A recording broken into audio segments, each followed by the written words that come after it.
Dice el Salmo 40, versículo 1.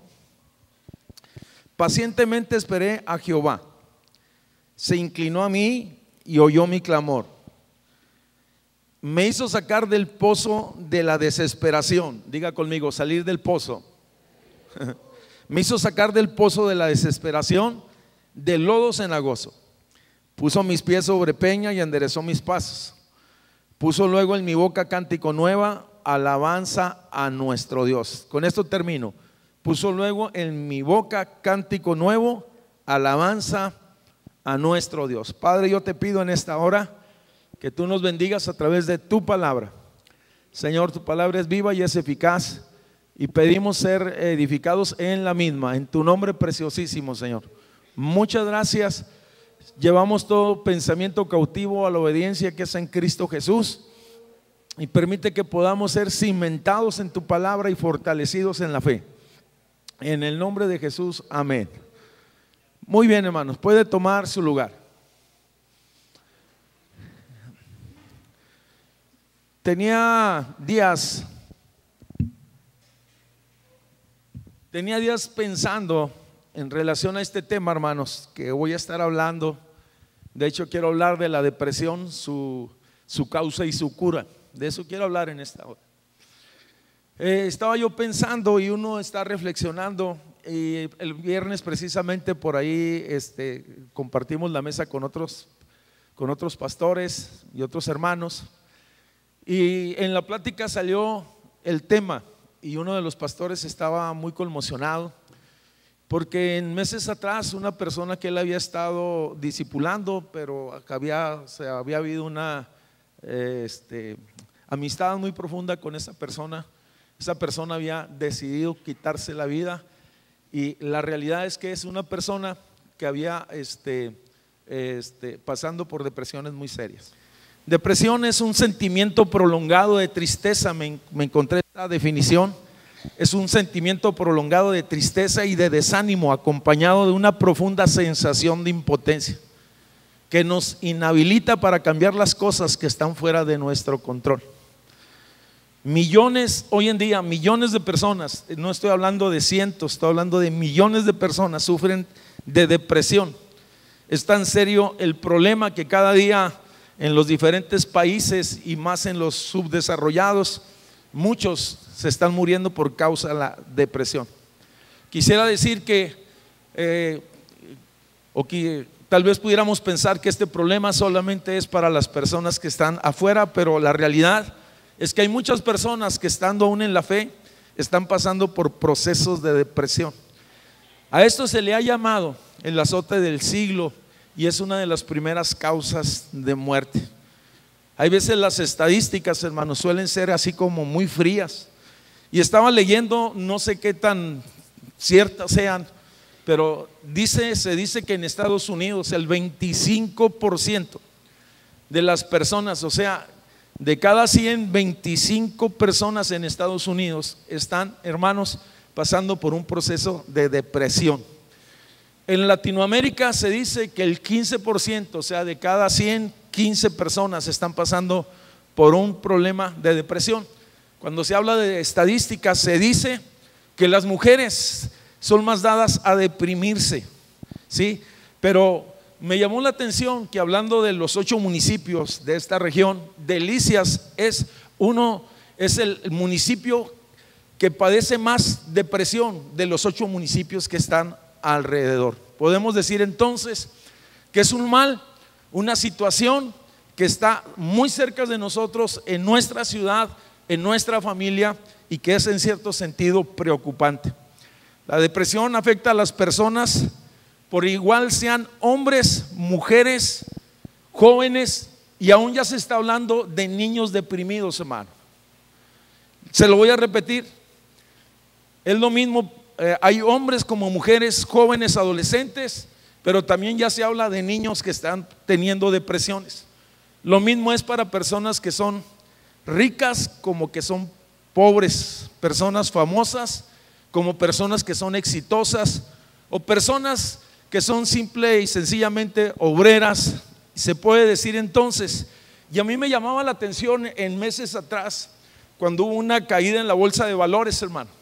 Uno hay veces ve a esas personas operando, millones de personas, millones de dinero en esas empresas.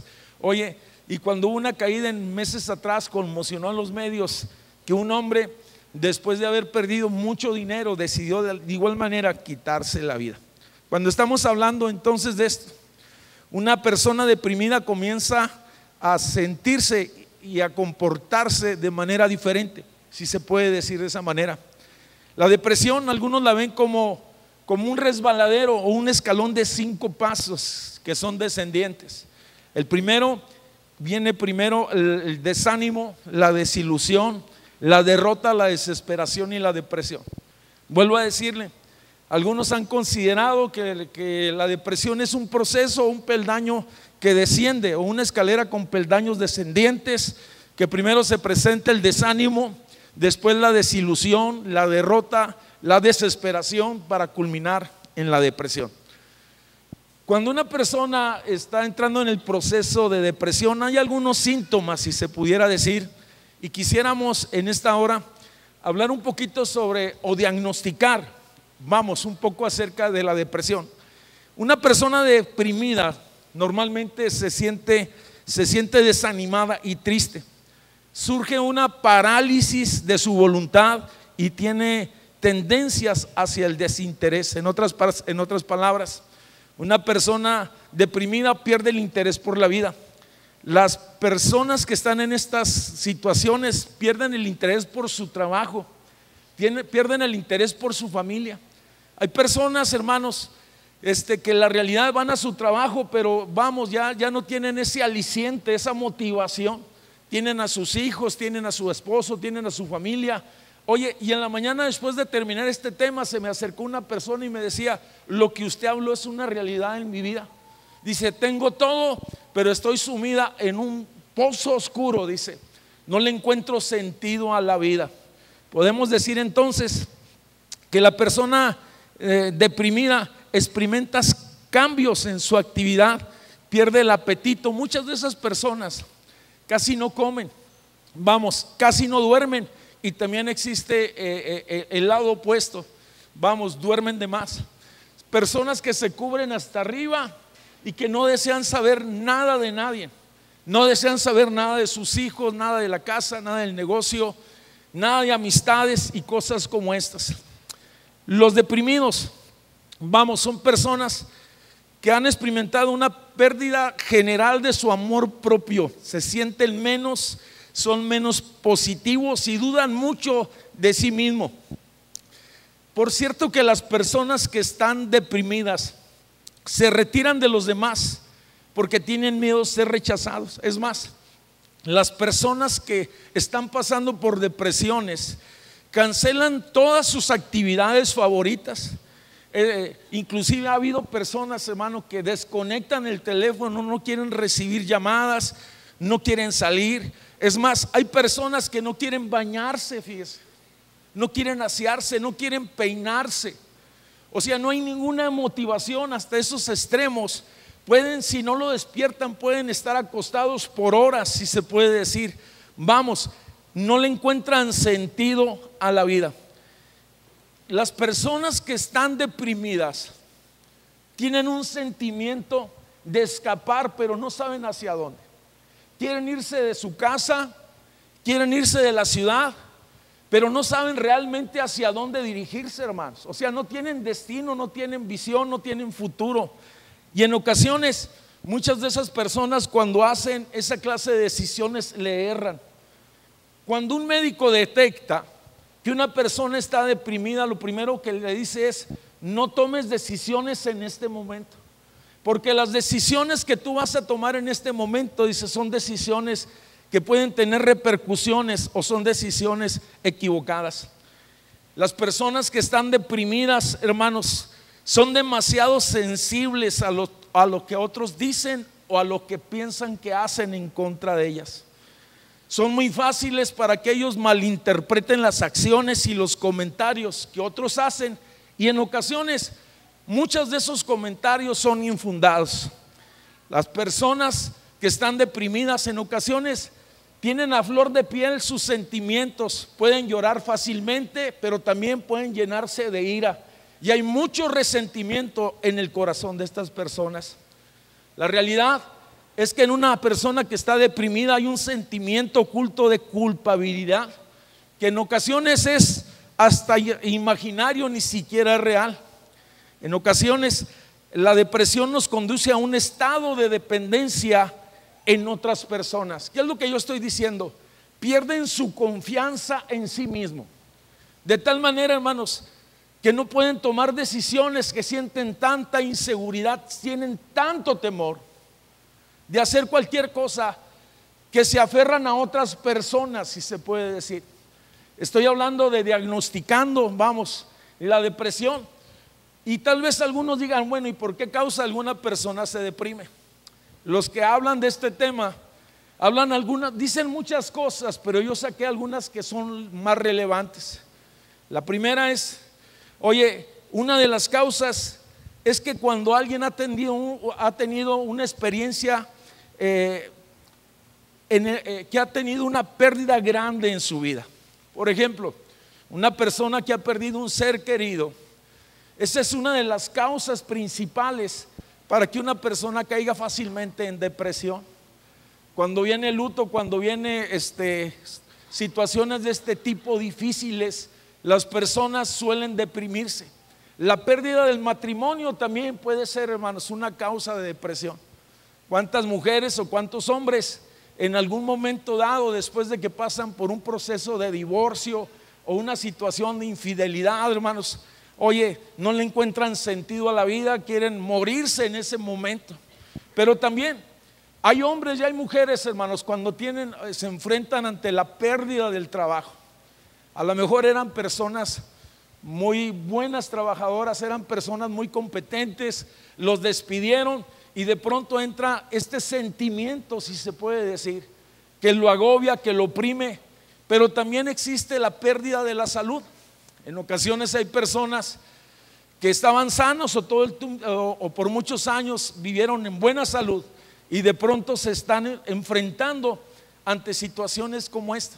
En la mañana que estaba yo compartiendo este tema, aquí hay un hermano que es enfermero y que está al frente como jefe de enfermeros en un hospital de la ciudad, y me decía, dijo, lo que usted está diciendo, pastor, es cierto. Sabe que la mayoría de los pacientes que están en el hospital que yo atiendo, dice, presión alta más depresión, azúcar más depresión. Dice, la mayoría de las personas que están enfermas suelen pasar por depresiones muy severas. ¿Qué es lo que yo estoy diciendo? Que en ocasiones, amado hermano, el estado de salud o la pérdida de la salud puede ser entonces un motivo de depresión. Cuando hablamos nosotros de causas de depresión, es más común que las personas que son pesimistas o negativas suelen deprimirse que aquellas que son, hermanos, positivas o que tienen fe en el Señor. Quisiera comentar que una de las causas para que una persona caiga en depresión es expectativas no cumplidas. ¿Qué significa eso, pastor? Significa que a lo mejor tú le echaste todas las ganas a alguna empresa, a algún negocio, a algo, y que no funcionó, y que después, y quedaste endeudado y que saliste mal, y entonces te sientes abatido, te sientes deprimido, te sientes con temores a no salir adelante. Pero lo mismo pasa también, hermanos, no solamente en los negocios, sino también pasa aún hasta en los matrimonios. Cuando las expectativas no se cumplen en el matrimonio, cuando no se cumple lo que se esperaba. Regularmente, todos nosotros cuando nos casamos tenemos expectativas en cuanto a nuestro cónyuge, y cuando no se cumplen esas expectativas, entonces es muy fácil que nos deprimamos. Te lo voy a decir en otras palabras. Cuando el príncipe azul que conquistaste, dama, hermana que estás aquí, se convierte en Shrek, te deprimes. Hermano, cuando la princesa que conquistaste, a la que le quedó la zapatilla se convirtió en la chimoltrufia, te deprimes. Cuando te cortan, muchacho, cuando te dan aire, vamos, en otras palabras, cuando te batean. Oye, y que te dicen, no me gusta, no quiero ver, no me llames. Oye, te deprimes. Y te digo una cosa, hay personas que les pega tan duro. Oye, inclusive hay personas que hasta se enojan con Dios. Hay personas que dejan de asistir a la iglesia, hay personas que dejan de orar, hay personas que dejan de relacionarse con Dios y con los hermanos en la fe, porque se enojan con Dios por causa de la situación que están viviendo. Quisiera decir, oye, que en ocasiones una de las causas también por las cuales una persona puede deprimirse es cuando viola sus propios valores morales que tiene. Por ejemplo, que en tu trabajo te dicen a ti que eres supervisor, sabes que fírmale aquí, y tú sabes que es algo chueco, en otras palabras, y firmas porque hay mucha presión encima. De pronto ya no te sientes tú a gusto en ese lugar. Vamos, sentiste que violentaste algo en tu interior, porque hay algo de moralidad, si se puede decir, en tu corazón. Quisiera entonces también comentar que muchas de las personas que tienen problemas con la culpabilidad son muy propensas, oye, a estar bajo depresión. Fíjese, esto es tan impresionante, hermano, que aún después de ciertos eventos importantes en nuestra vida, muchas personas suelen deprimirse. ¿De qué está hablando, pastor? Estoy hablando que en ocasiones hoy se habla mucho de la depresión posparto. Después, hermano, de que la señora, la dama se alivia en un hospital, pasa por un estado depresivo que no quiere ni ver al niño, no quiere ni ver al esposo y tiene actitudes tan raras. Podemos decir entonces, hermanos, que todas estas situaciones, muchas son de índole, te lo repito, de índole físico, de índole emocional o psicológico, pero también algunas de ellas son de aspecto espiritual. Podemos decir que en ocasiones también una causa de depresión tiene su origen precisamente en eso, y puede ser por causa de un pecado que está en nuestro corazón, algo que no hemos renunciado y que está latente en nuestra vida. Todos en algún momento hemos pasado por momentos difíciles en nuestra vida. Por lo tanto, estamos diciendo que la depresión es un estado emocional crítico del ser humano que afecta los sentimientos, los pensamientos y las actitudes. Cuando estoy hablando de que sea de origen espiritual o emocional, la realidad que la depresión tiene consecuencias espirituales al final del día. Casi siempre suele ser tener el mismo resultado, apartarnos de Dios. Se lo voy a repetir. El resultado final de una persona que está deprimida, porque estoy hablando del aspecto espiritual, el resultado final es que hay un enfriamiento en el sentido espiritual. Una persona deprimida no levanta sus manos en una reunión, hermanos. No tiene esa libertad para glorificar el nombre del Señor y decir gloria a Dios como los demás lo hacen. Se siente sus manos atadas. Regularmente tú lo ves en las reuniones con las manos en la bolsa. Es más, ya te lo dije hace un momento, se siente que está bronqueada con Dios. La realidad es que el desánimo no nos permite ver más allá de las circunstancias, oye, adversas, o solamente vemos lo malo. La realidad es que debemos buscar la respuesta en el Señor Jesucristo. Si hay una situación que tiene que ser atendida por un médico, pues que la atienda el médico. Pero si la causa es una causa, oye, de origen emocional y de origen espiritual, entonces vayamos al médico de médicos, que se llama Jesús. Dile al que está enseguida, Él es el médico mejor.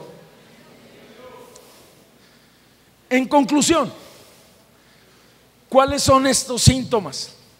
Pasividad o falta de interés, pesimismo, ve todas las cosas en color negro. Los amaneceres no son de colores, hermanos. Los atardeceres no son de colores, son negros. Desesperación, es una persona que es presa de sus emociones y de sus temores. Autodesprecio, no valgo nada y no sirvo para nada. Es una de las frases favoritas. No lo exprese, pero lo siente en su corazón. Quisiera decir que este problema la Biblia habla indirectamente en algunas ocasiones. La Biblia expresa algunas verdades de esto. Yo he llegado a una conclusión: que el adversario de nuestras almas aprovecha este estado vulnerable en el creyente para traer opresión sobre nuestra vida. En ocasiones, cuando una persona empieza en ese proceso, la realidad es que el enemigo de nuestras almas, intentará oprimir tu vida. Fíjate bien lo que estoy diciendo. Estoy diciendo oprimir tu vida. El enemigo tienta, el enemigo destruye, pero también el enemigo oprime nuestra alma, de tal manera de que te sientes incapaz de reaccionar ante los embates del enemigo. Llama mi atención en la escritura. Yo te decía que hay algunos casos que menciona la Biblia de situaciones de personas, y te vas a sorprender más. La verdad es que yo encuentro en la Biblia a un par de profetas que estaban desilusionados y que iban camino, hermanos, a la depresión. El primero de ellos es Elías. Conocemos la historia de Elías, impresionante. Después de que Dios lo usa para que toda la nación se vuelva al Señor, vemos lo que Dios hace con la vida de Elías. Es testigo de cómo desciende fuego del cielo. Es testigo de la manifestación de la gloria de Dios. Y de pronto Elías se siente intimidado y huye al desierto. Se siente intimidado por la reina llamada Jezabel. Huye al desierto. Y en el desierto llega hasta un enebro. Y ahí dice que él se pone debajo del enebro y empieza a hacer oraciones equivocadas. Lo que empieza a pedirle Elías al Señor, le empieza a decir: Señor, no soy mejor que mis padres. En otras palabras, mejor quítame la vida. Elías tenía un respeto profundo por la vida, sabía que no podía quitarse la vida, pero la realidad es que él estaba diciendo al Señor: no quiero vivir. Sé que aquí hay personas, que a lo mejor en su mente y en su corazón no está el suicidio, porque conocen la palabra, porque tienen principios morales, pero tampoco tienen el deseo de vivir. Eso es algo preocupante. Se lo voy a repetir.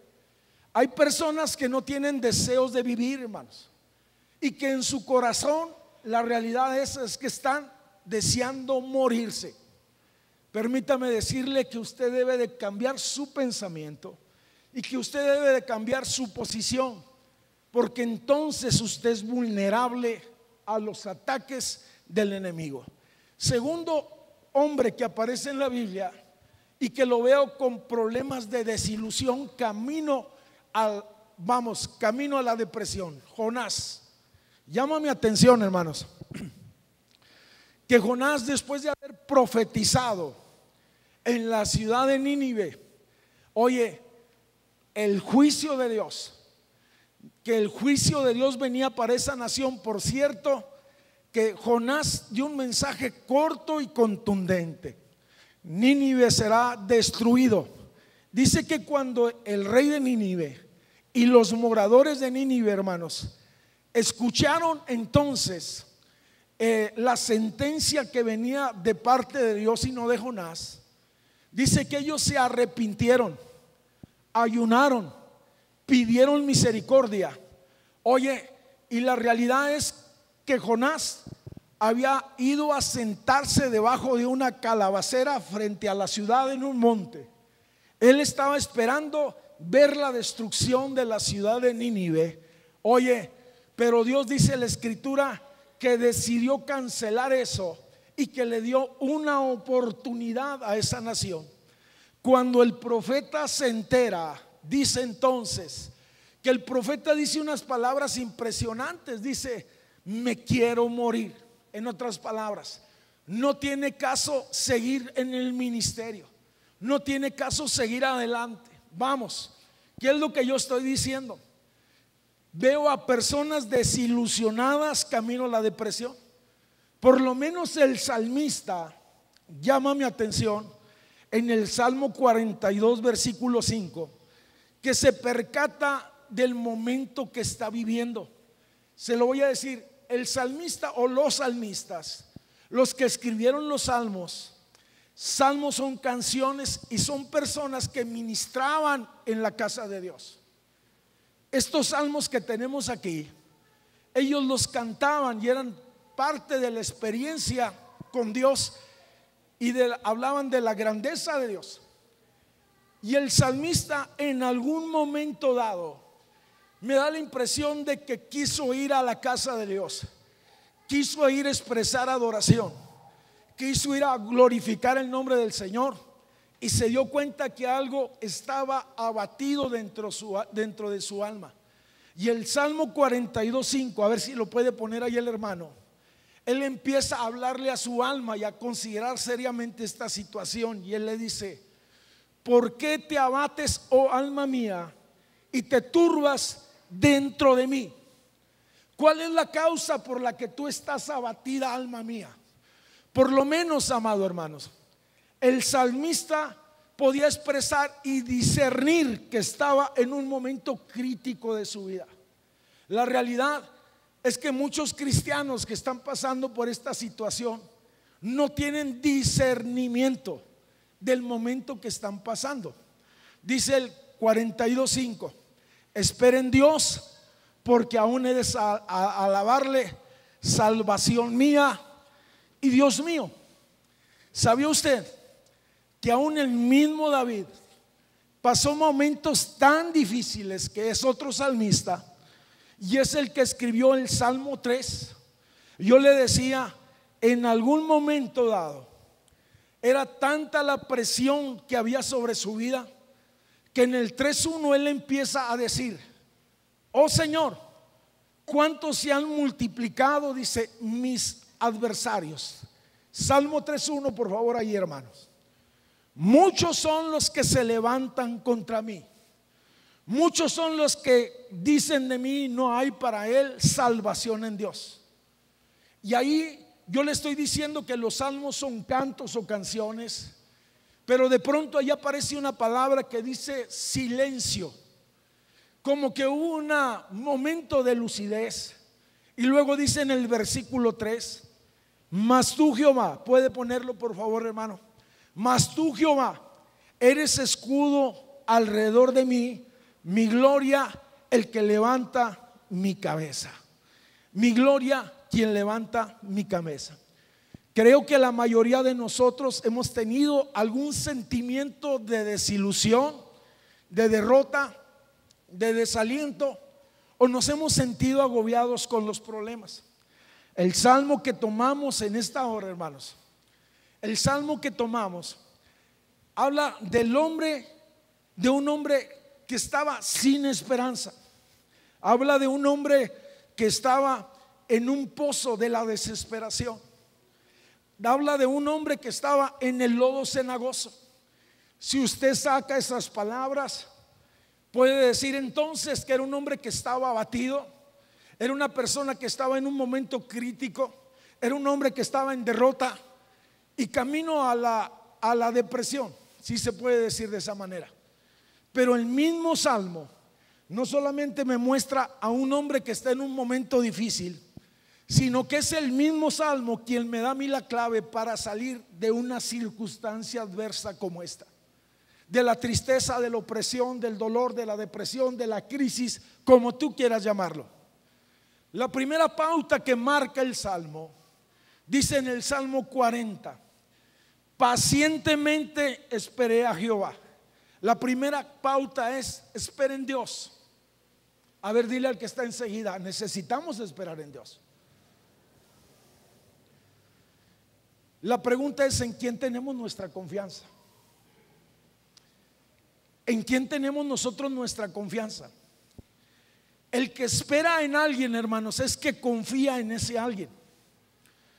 Quisiera decir que en la Escritura hay muchas personas que agotaron sus recursos y dejaron como última esperanza, que dejaron, como último candidato al Señor para sus problemas, sus necesidades.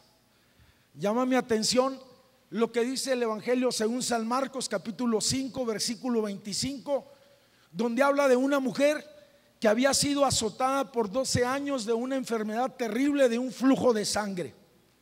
Dice que esta mujer había gastado todo lo que tenía. Si era mucho o era poco, había gastado todo lo que tenía. Sus ahorros, sus reservas, sus posesiones, todos se habían ido porque, sentía que se moría a causa de esa enfermedad. Esta mujer, dice el texto, que había visitado a muchos médicos, y la realidad es que su condición empeoraba.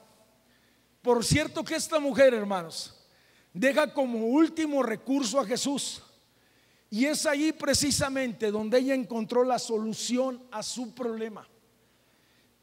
Es en Jesús que vamos a encontrar solución a nuestras necesidades de carácter físico, de carácter emocional, de carácter espiritual. Es Jesús nuestra esperanza de gloria. Podemos confiar en Él. Sea su nombre glorificado. Sea su nombre glorificado, hermano.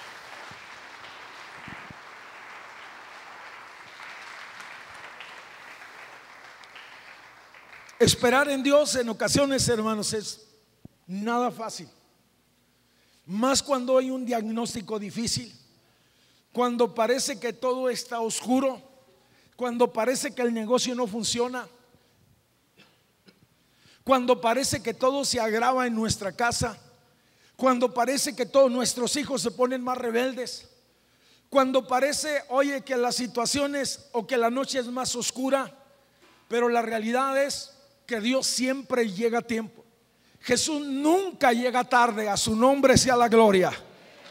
A su nombre sea la gloria. La primera pauta es esperar en Dios. La segunda pauta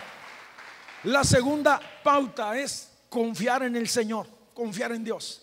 Dice el versículo 4: bienaventurado el hombre que puso en Jehová su confianza. Es 3 veces feliz el hombre que deposita su confianza en Dios. Cuando estamos hablando que podemos confiar, le voy a decir algunas razones. Podemos confiar porque Él es bueno y para siempre es su misericordia. ¿No me entendió usted? Dios no es como usted y como yo, que somos volubles, hermanos.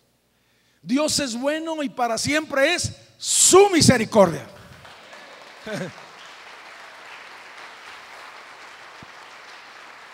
Puedo confiar en Dios.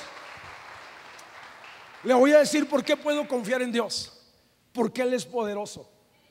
Porque puede sanar un dolor de cabeza como puede sanar un cáncer. Puede hacer algo que para nosotros es increíble y es inconcebible. Él es el creador de todas las cosas que existen, visibles e invisibles. Todas las cosas fueron hechas por su poder a través de su palabra. Nuestro Dios es poderoso, sea su nombre glorificado. Puedo confiar en Dios. Puedo confiar en Dios. Puedo confiar en Dios porque sus promesas son fieles y verdaderas. Puedo confiar en Dios porque sus promesas son fieles y verdaderas. Dice la Biblia: claman los justos y Jehová los oye. Claman los justos y Jehová los oye. Claman los justos y el Señor los escucha. Puedo confiar en Dios porque Él es mi Salvador y Él es mi Señor. Le conozco y me conoce. Soy hijo, soy una oveja de su prado. Soy un hijo de Dios. Soy amado por Dios y bendecido por Dios. Sea su nombre glorificado para siempre. Sea su nombre glorificado. Puedo confiar en Dios porque Él es mi libertador. ¿Cuántos de los que están aquí en el pasado, hermanos, llegamos con problemas o situaciones y Él nos libertó. Levante su mano y diga amén. Que se oiga ahí en la cámara, amén. Él es bueno, y el que te libertó, te libera, te bendice, te saca y pone tus pies sobre peña y pone un cántico nuevo en tus labios. Sea su nombre glorificado. Puedo confiar en Dios, porque desde el Antiguo Testamento dice: yo soy Jehová Raá, tu sanador. Yo soy tu sanador. Oye, sea su nombre glorificado. Y la Biblia dice que Él es el mismo de ayer y hoy y por los siglos de los siglos, y podemos acercarnos a Él. Vamos, lo creo porque la palabra de Dios lo dice, que aunque no lo vea, escúchame bien, que aunque no lo sienta, puedo yo confiar en Dios, y esa confianza se traduce en fe. Sea su nombre glorificado para siempre. Hay personas que dicen tener fe y confianza y confían en Él. Muchas veces tal fe no existe porque solamente es un concepto mental.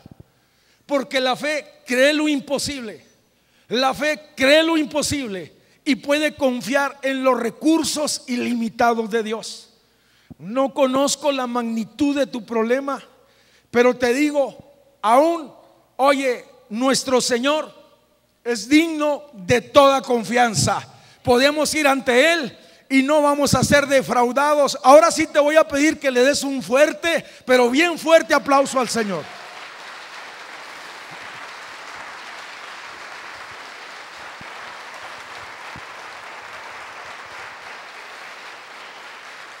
Fíjese que yo le digo que el Salmo nos da la pausa para salir de esas adversidades, de esas situaciones.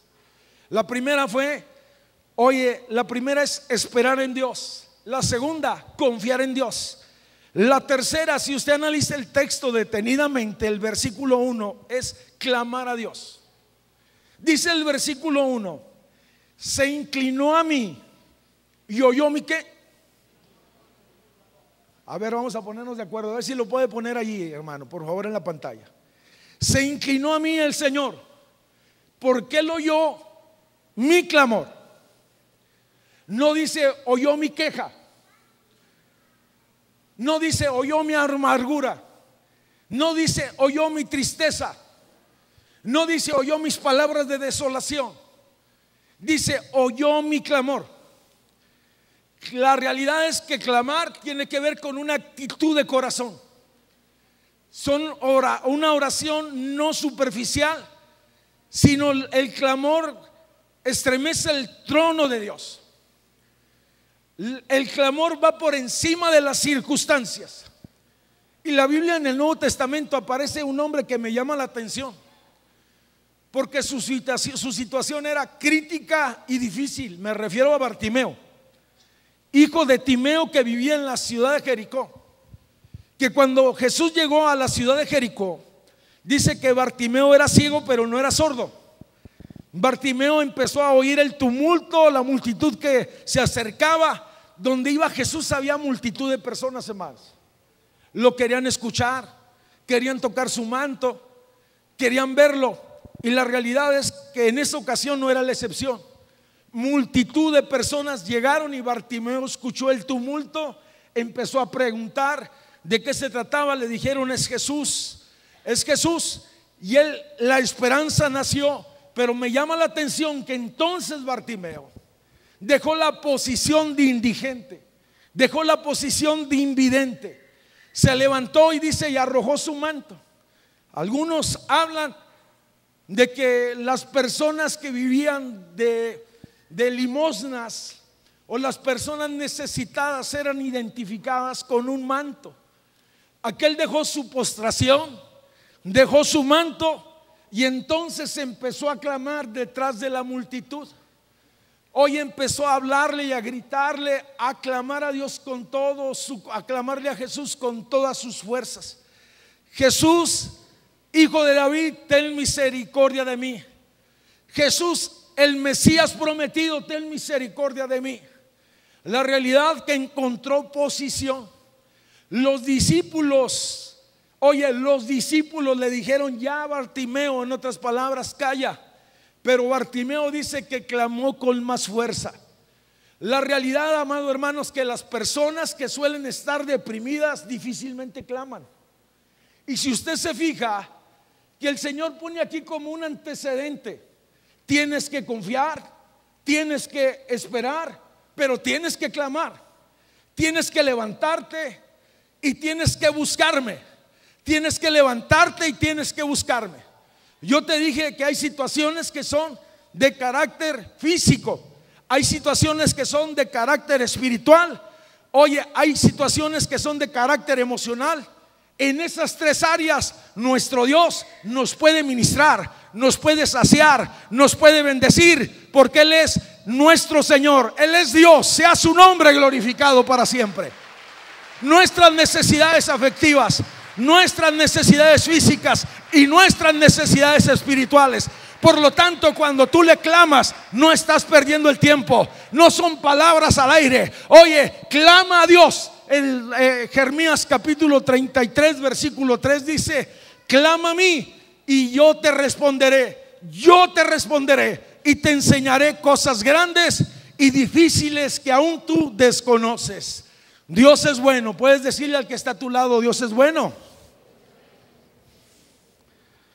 Hay cristianos que están agobiados, que no claman, y es necesario que en esta tarde entiendas que tienes que dejar esa pasividad y levantarte en una fe que es activa. Hay cristianos que a lo mejor están enfermos por tiempo. Tienes que dejar a un lado todos los dolores, las quejas, y empezar a clamar a Dios, porque créelo que Dios puede hacer algo con tu vida. Dios es bueno. Llama mi atención la cuarta pauta que marca el texto, el salmista, para salir de una circunstancia difícil. Llámese tristeza, desilusión, derrota, crisis, o depresión. Dice el versículo 3.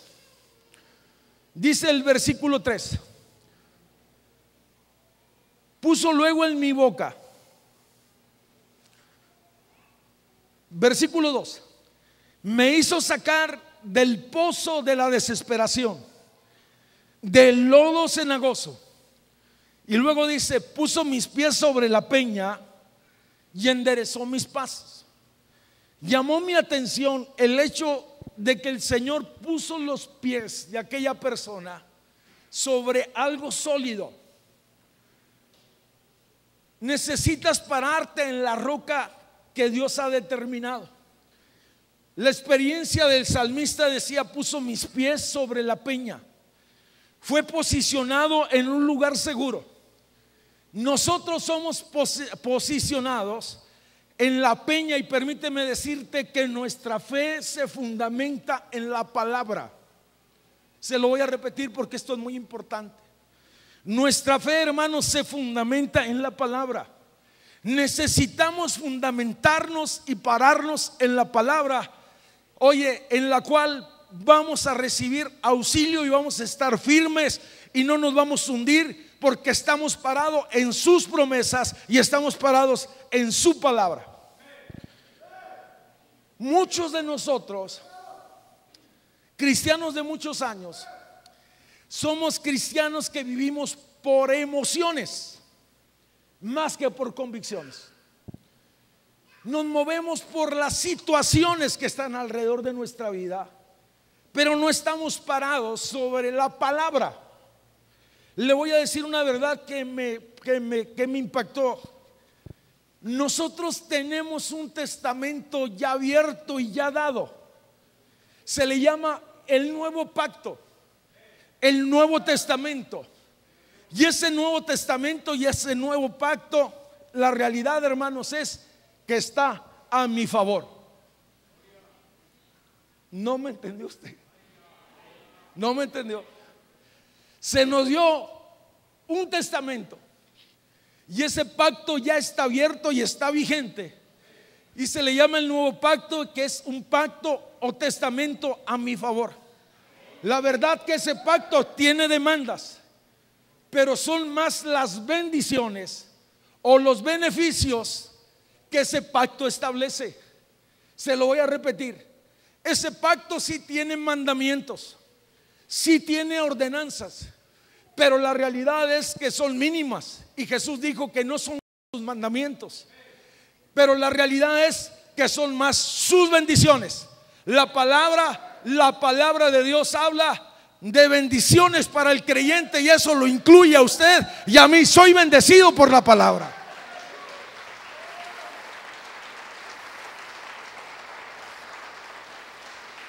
Y le voy a decir algo. Recuérdese lo que dice la palabra. La palabra de Dios dice que el cielo y la tierra pasará, pero que su palabra no pasará. Que los reinos pasarán, pero que su palabra no pasará. Que las modas pasarán, pero que su palabra no pasará. Que los hombres, oye, y las costumbres pasarán, pero su palabra no pasará.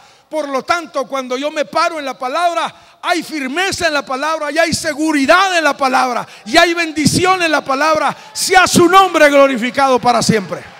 No es cualquier lugar, es un lugar inconmovible. Su palabra, sea su nombre glorificado.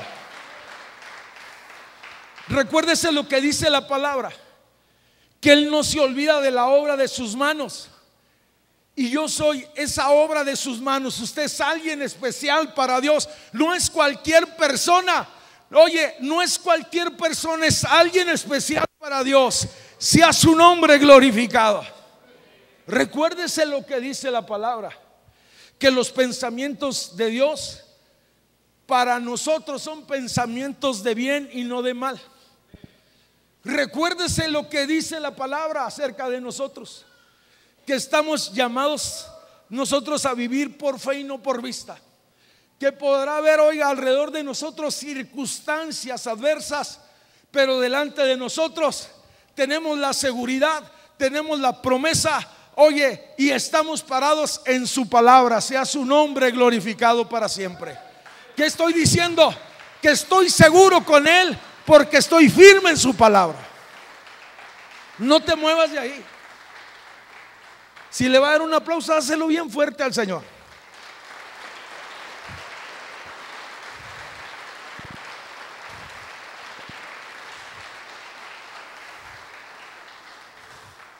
El salmista da pautas.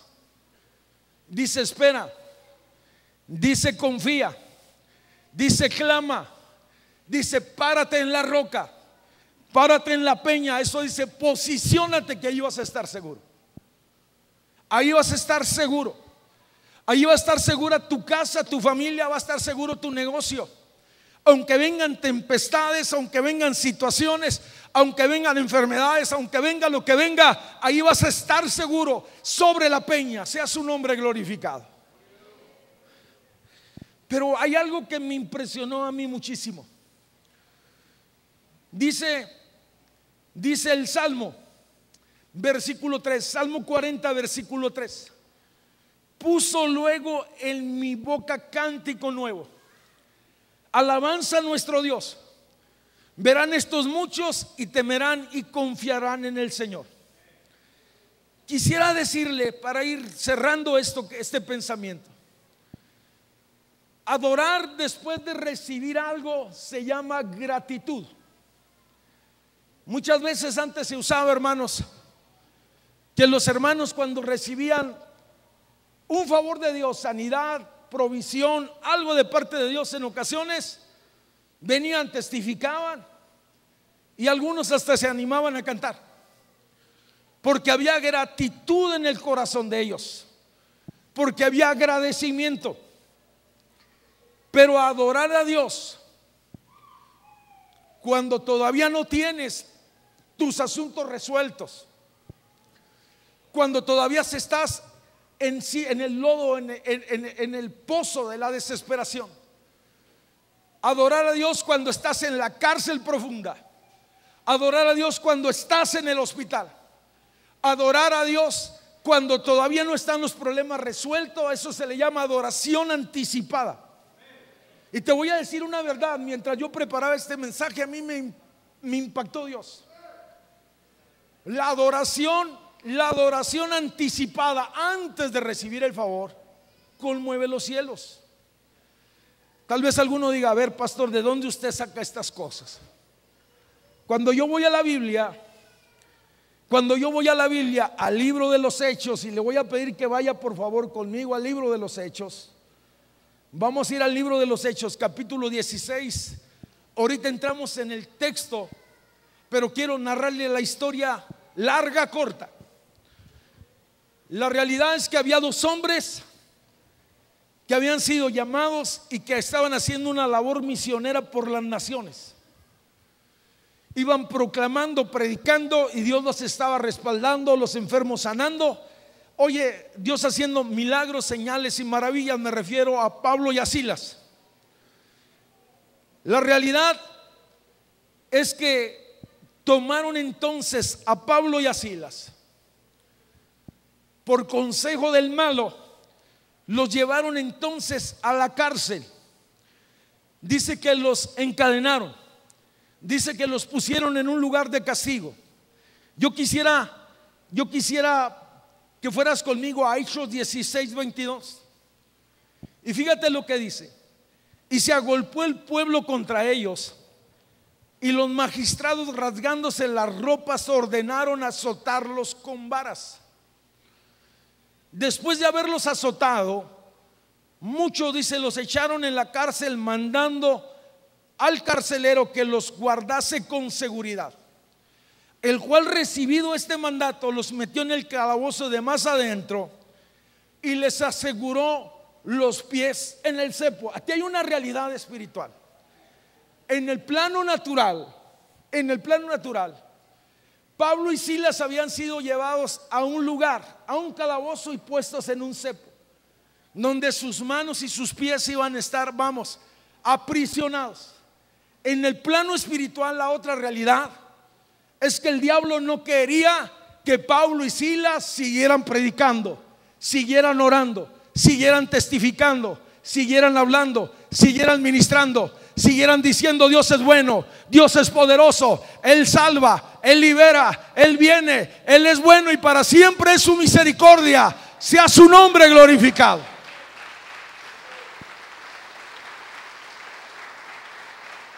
La realidad, hermanos, es que cuando a los cristianos les pasan cosas malas, suelen quejarse, suelen reclamarle a Dios. La realidad es que las personas, cuando están en momentos críticos, en ocasiones hasta se enojan con Dios. Pero cuando tú ves el pasaje, es impresionante, porque dice que ellos decidieron darle adoración anticipada. Ese es el punto. Que todavía no sabían lo que iba a suceder, pero que pasara lo que pasara, debían de glorificar a Dios. El salmo, otro de los salmos, dice, Salmo 34, dice: bendeciré al Señor en todo tiempo, y su alabanza estará de continuo en mi boca. Bendeciré al Señor cuando hay abundancia, bendeciré al Señor cuando hay escasez, bendeciré al Señor cuando las vacas están flacas, pero bendeciré al Señor cuando el corral está lleno. Bendeciré a Dios cuando hay seguridad emocional, pero bendeciré a Dios cuando hay crisis en la familia, cuando nuestros hijos se están portando mal, cuando nuestro esposo me está pidiendo el divorcio. Bendeciré a Dios. Parece inconcebible, parece locura. A eso le llamo adoración anticipada. Se anticipa a los tiempos. Pero sigamos leyendo. Versículo 25. La pregunta es: ¿te estás quejando o estás adorando? La pregunta es: ¿te estás quejando o estás adorando? Yo te decía que la adoración anticipada conmueve los cielos. Pero dice: pero a la medianoche. A ver si lo puede poner allí, por favor. 16:25. Pero a la medianoche, en el tiempo de Dios. Pero a la medianoche, en el momento de Dios, orando Pablo y Silas, cantaban a Dios himnos, y los presos lo oían. Los que estaban en la misma condición lo oían.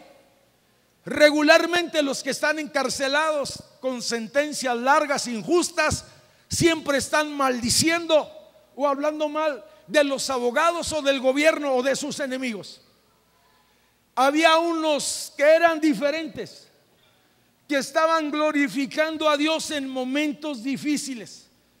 Cantaban a Dios y los presos oían.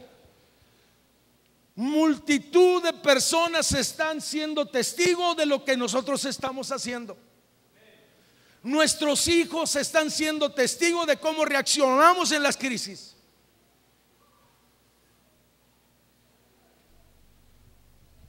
Entonces dice el versículo 26, sobrevino de repente un gran terremoto, de tal manera que los cimientos de la cárcel se sacudieron y al instante se abrieron todas las puertas y se cayeron todas las cadenas, las de Pablo, las de Silas y las de todos los que estaban en aquel lugar. Me hizo sacar del pozo de la desesperación, me hizo sacar del fango. Dice el texto, me sacó de la angustia, me sacó de los temores, me sacó de mi incapacidad, me hizo sacar. Mire, es impresionante que los presos y el carcelero pensaron que era algo natural, que era un temblor que había sacudido y que las puertas se habían abierto. La realidad es que algo sobrenatural estaba sucediendo. Cuando la iglesia empieza a adorar anticipadamente, algo va a suceder en su casa, algo va a suceder en su iglesia, algo va a suceder en su vida. Oye, porque hay, vamos, evidencia de que puede ser así. Y si no fuera así, a Dios sea la gloria de todas maneras. A Dios sea la gloria, a Dios sea la gloria, a Dios sea la gloria. Y si no fuera así, y si no fuera así, dije, a Dios sea la gloria. No te quejes ya más. Levántate, sacude tus ropas, levántate y glorifica a Dios.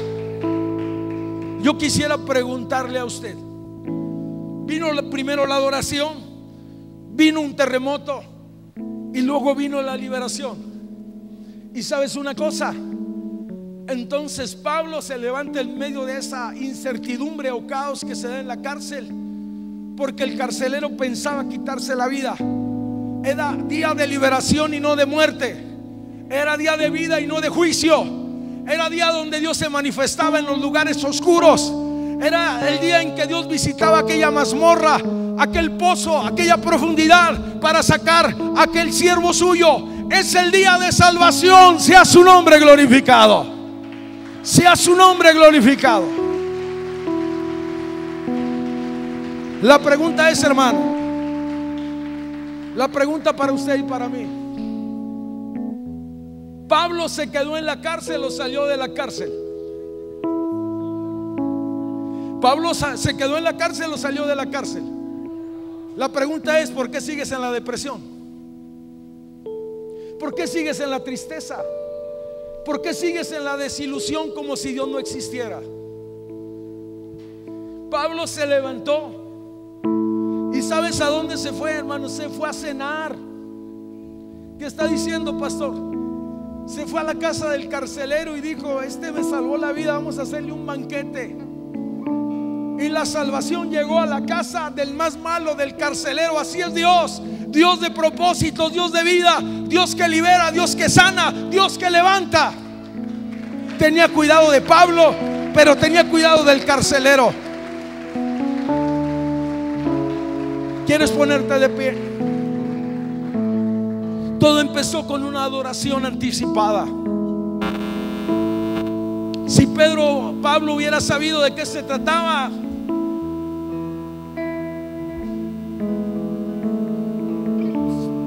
se hubiera sorprendido aún más. 4 consejos rápidos y directos en relación a la depresión.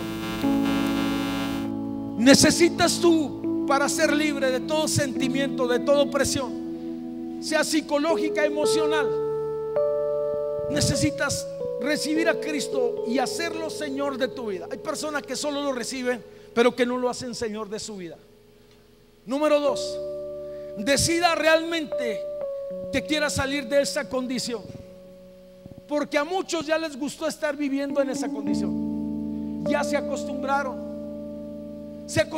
a llamar la atención, se acostumbraron a estar siempre tristes, se acostumbraron, oye, a que todo el mundo esté cuidado de ellos, y a que no vaya a tomar un cuchillo y se vaya a matar, que no vaya a tomar unas pastillas. Sal de ahí. Es un lugar de muerte, no puedes jugar con eso. Sal de ahí, porque ahí hay muerte y hay destrucción. Decide salir. Pídele a Dios la llenura con su Espíritu Santo, porque recibirás poder cuando haya venido sobre ti el Espíritu Santo. Te dije, haz de Jesús tu Señor. Identifica la causa. Permite que Jesús, oye, que Dios pide la llenura con el Espíritu Santo. Y quiero recalcar lo que había dicho. Identifica la causa, el por qué estoy aquí y tengo que salir. Y de ser necesario, busca ayuda, pero ayuda que de verdad te ayuda y que no te hunda. ¿Qué estoy diciendo? Creo que en el pasado muchos han sido librados de esas cárceles. Creo que en ocasiones muchos hemos pasado por momentos muy difíciles, pero creo que Dios sigue siendo digno de toda confianza, y Él sigue siendo Señor de señores, Rey de reyes. Puedes darle un fuerte, pero bien fuerte aplauso.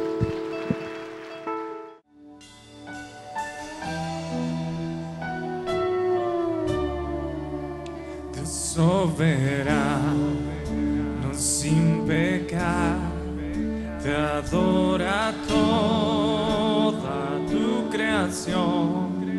Delante de tu trono a ti toda adoración. En sufrimiento